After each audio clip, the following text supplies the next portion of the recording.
If you've ever studied history before, you've probably seen this painting. Napoleon crossing the Alps by the French painter Jacques-Louis David. From its noble beginnings in 1801, it has since gone on to become one of the most iconic, famous paintings of all time, with few other works even coming close to capturing the same striking balance of fear and respect. Yet due to the nature of the charismatic figure it's molded on, most believe this painting to just be another symbol of triumph, like the many that span across the different conquerors of history. However, if we take a closer look, there's something much more intricate at play here, a phenomenon that even now we're just starting to understand. In many ways, humanity has always had a complex affinity for community. Since the dawn of primates, it was perhaps the single greatest source of our strength, yet paradoxically, also one of our biggest obstacles. Today, we tend to view our vast neighborhoods and densely packed cities as familiar territory, with the challenge of establishing a large bustling society something we've long since accomplished. However, with how far we've come, it's easy to lose sight of how this apparent progress was achieved. It's widely recognized that leadership today is dictated by a set of previously agreed upon rules, with elected officials or heads of institutions required to meet a specific set of criteria in order to define who holds the position and how.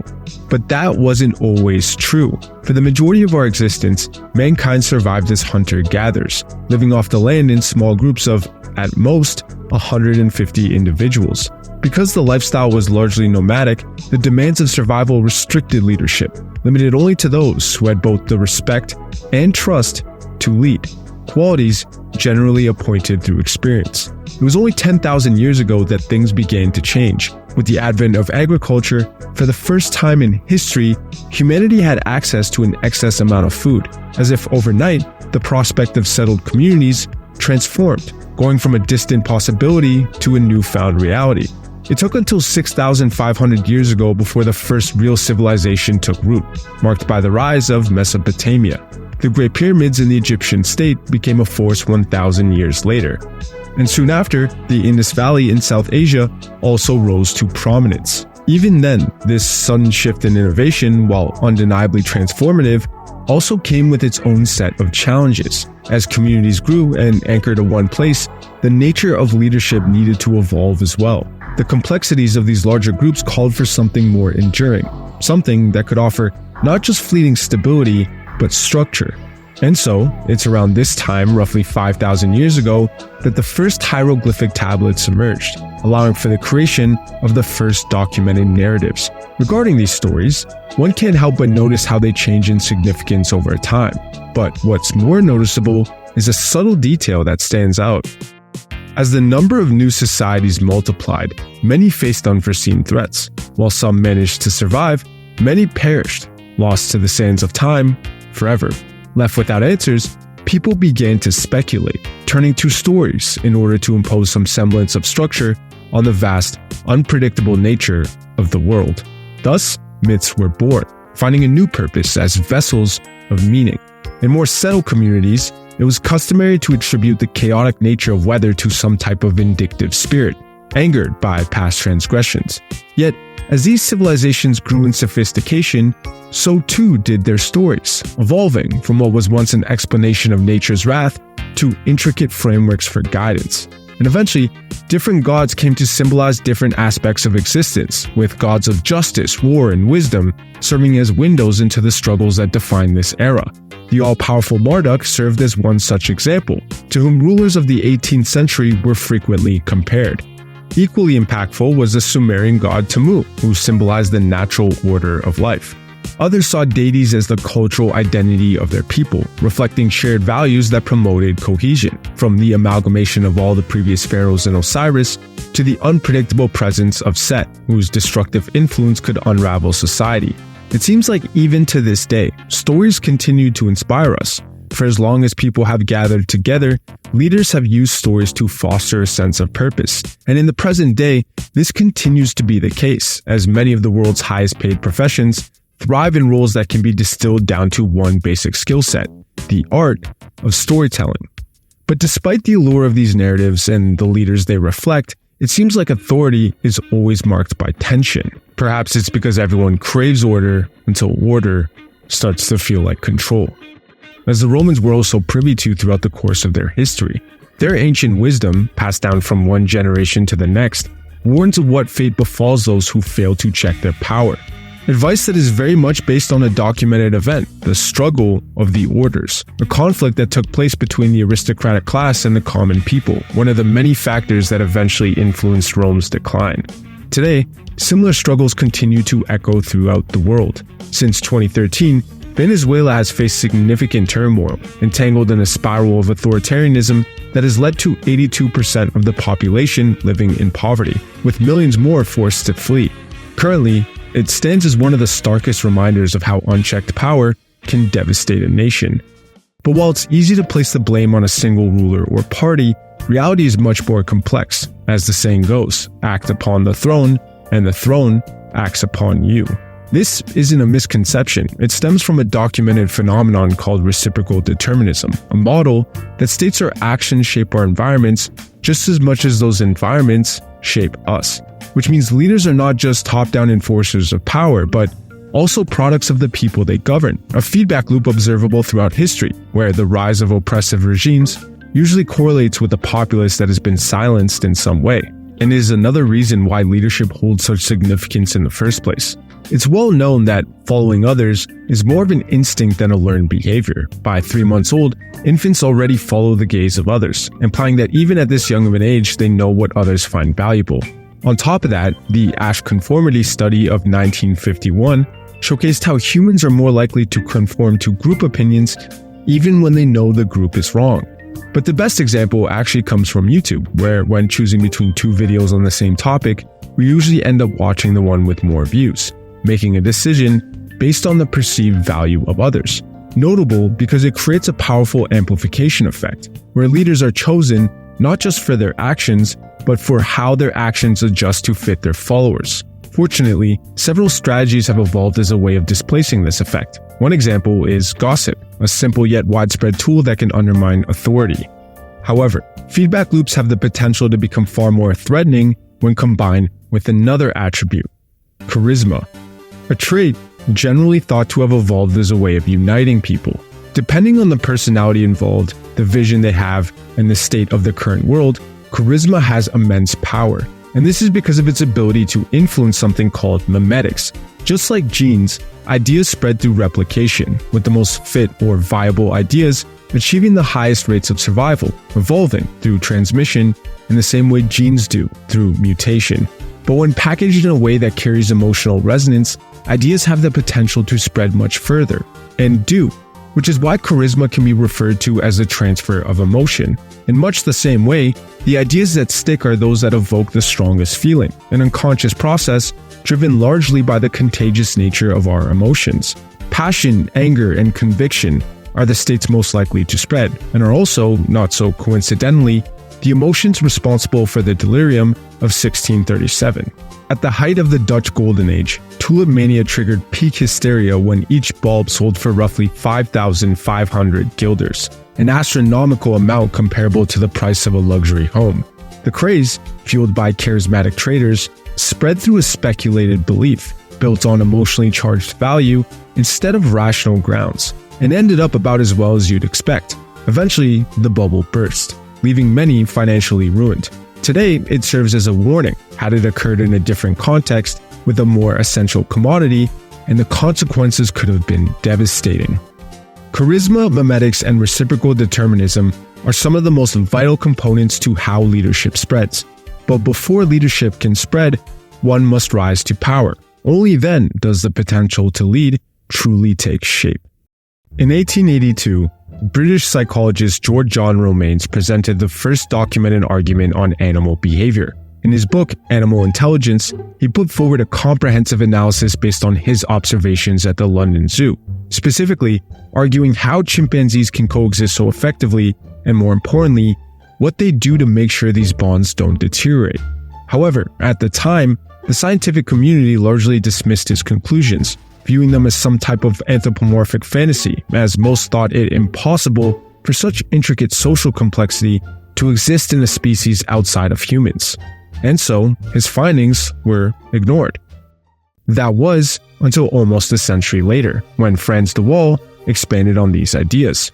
Through his observations, he documented the social lives of chimpanzees with an unprecedented level of depth, eventually culminating in the release of his book, Chimpanzee Politics, which shed light on a world full of alliances, strategic maneuvering, and of course, leadership. But here's why this matters. The more De Waal worked to uncover the social lives of our primate cousins, the more he realized how similar they are to ours, a finding that defied expectations, sparking widespread scientific intrigue that completely changed the conventional wisdom. And this is especially the case in leadership. Chimpanzees have long had the reputation of being a violent species. After all, they've been observed to wage in wars. But this isn't entirely true. De Waal found that the most stable chimpanzee societies are the ones where the leader is the most reciprocal, which takes shape in a few different ways. One factor is the influence of females. In order for a male to maintain their position, they have to win the support of the females. This is accomplished through grooming, sharing food, and most importantly, defending them from any type of altercation. On top of that, chimpanzees are the only other primate species characterized by friendship between males, which is why they are the go-to model to study human behavior. This is important because no matter how physically capable or strong an individual is, the other males can gang up and take him out. So to prevent this from happening, the leader has to treat the other males well. An insight first observed by Toshisada Nishida, one of the greatest primatologists of all time. While studying a tribe of Mahale Mountain chimpanzees, he unexpectedly discovered the longest documented reign, spanning over a decade, which was achieved by a male who maintained his position through a sophisticated form of bribery. Essentially, what he did was share, building a loyal group of supporters that wanted him to stay in power. Not groundbreaking by any stretch, but relevant because it means to be successful, you have to be reciprocal. And this is something that extends far beyond just leadership dynamics. A chimpanzee society has to be united, because while others within the group can be threatening, what's more threatening is another tribe entirely. So to stay united, chimpanzees actually spend a lot more time resolving conflict than they do engaging in conflict. This is especially true in male rivals competing for the top spot, who spend about twice as much time grooming each other as they do fighting. And if after the bout, the rivals can resolve their differences, the females will usually step in and force them to. A clear example of what's done to maintain harmony in the group. Of course, larger males can rise to power through sheer dominance as well, and roughly half the time, they do. But such reigns tend to be short-lived, usually ending in a swift and brutal rebellion, which is why the hallmark of chimpanzee society is their dependence on social bonds. Rooted in a skill called triadic awareness, defined as the ability to understand how the connections between others can influence oneself. This ability laid the foundation for what would later come to be known as chimpanzee politics, the prototype of complex social structures. Obviously, humans differ from chimpanzees in many ways, but the dynamics that govern chimpanzee society serve as a valuable reference point to help us understand what makes a leader successful. Nishida's longest documented reign showcased that success is dependent on reciprocity. As far as chimpanzees go, that's the most relevant takeaway. But when it comes to human leadership, we're just scratching the surface. In 336 BC, Alexander the Great succeeded his father, embarking on a 13-year military campaign that would reshape the ancient world. 1500 years later, and Genghis Khan would surpass him, en route to building one of history's largest empires. Today, both leaders are remembered as conquerors, ruthlessly tearing down anything in their path. But this overlooks the skill needed to rally so many. Each leader led by example, fostering deep loyalty by sharing in the hardships of their followers, both promoted based on meritocracy, with Alexander rewarding acts of bravery and Genghis Khan putting no one above the law. Unlike the short-term focus of chimpanzees, human leaders have to plan for a system that outlasts them, with a framework suited for a much larger population. This requires a structure that extends far beyond the present moment. Law. Law itself is a more complex form of reciprocity, because while the simple tit-for-tat models are still present among individuals, law only works if everyone believes in it, relying on a system that is consistent, impartial, and universal, all of which requires cooperation. As not only does the law have to be put into practice, but it has to be taught, respected, and enforced. If enacted correctly, it creates an environment where all members are held to the same standard. And throughout history, few have embodied this ideal as effectively as Marcus Aurelius. As the Emperor of Rome, his rule was marked by struggle, filled with war, plagues, and of course, conspiracy.